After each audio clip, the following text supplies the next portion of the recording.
આ દ્રશ્ય મહેસાણાના છે। મહેસાણામાં ગઈકાલે રાત્રે એક અકસ્માત થયો ત્યારે ખબર પડી કે એ જે કાર ચાલક હતા એ દારૂ પીધેલી હાલતમાં નશાની હાલતમાં કાર ચલાવી રહ્યા હતા ને એટલે અકસ્માત થયો।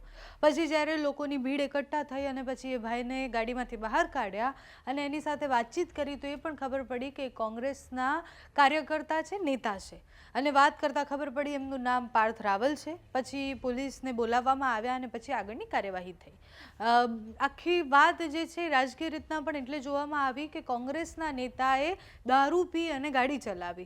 જે કોંગ્રેસ છેલ્લા કેટલાય સમયથી દારૂબંધીની વાત કરી રહ્યા છે, એ મુદ્દે લડવાની વાત કરી રહ્યા છે, ત્યારે એમના જ પક્ષના એક નેતા દારૂ પી અને પછી અકસ્માત સર્જે છે અને પછી ત્યાં જે થાય છે એ પણ જબરજસ્ત છે। ત્યાં સ્થાનિક લોકો જેટલા પણ છે એ લોકો ભેગા થઈ જાય છે, પોલીસને બોલાવે છે અને એ જે પાર્થ રાવલ નામના વ્યક્તિ છે એને બહાર કાઢી અને ધમકાવે પણ છે। પછી ખબર પડે છે કે કોંગ્રેસના નેતા નીકળે છે।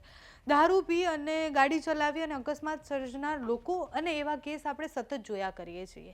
આપણે જ્યારે અકસ્માતની વાત કરતા હોઈએ ત્યારે જ્યારે મૃત્યુનો આંક મોટો ન થાય ત્યાં સુધી એ બહુ ચર્ચામાં પણ નથી આવતો। એટલે તથ્યકાંડ હોય કે પછી એવા બીજા એક બે કાંડ તમે સમજો કે એ એટલે ચર્ચામાં આવે કારણ કે એમાં એકસાથે આટલા બધા લોકો મર્યા છે। બાકી છૂટાછવાયા એક લોકોના મૃત્યુની વાત પણ નથી થતી।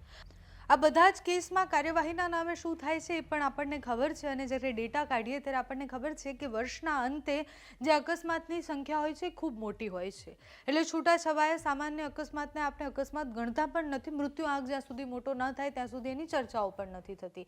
આવી ઘટનાઓ પછી વધારે ચર્ચાનું કેન્દ્ર એ થતું હોય છે કે જે લોકો એ દારૂબંધીની સામે લડી રહ્યા છે, એટલે કે દારૂબંધી હોવી જોઈએ અને ગુજરાતમાં ખુલ્લેઆમ દારૂ ન વેચાવું જોઈએ, એના જ નેતા જ્યારે દારૂ પીને અકસ્માત કરે ત્યારે શું કરવાનું?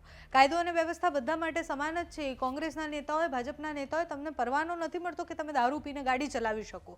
એ નેતાઓને આપણે ખૂબ જોયા છે કે જે કાચ ખોલી અને પોલીસને એવું કહે કે તને ખબર નથી હું કોણ છું, પણ કાયદા અને વ્યવસ્થા માટે બધા જ સરખા છે। ગઈકાલે મહેસાણામાં બનેલી આ ઘટનામાં તમે જુઓ કે એ વ્યક્તિ જે પાર્થ રાવલ એનું નામ છે એને બહાર કાઢી અને પછી સામાન્ય લોકો શું કરે છે અને જ્યારે સવાલ જવાબ પૂછે તો એ જવાબ શું આપે છે તે જોઈએ।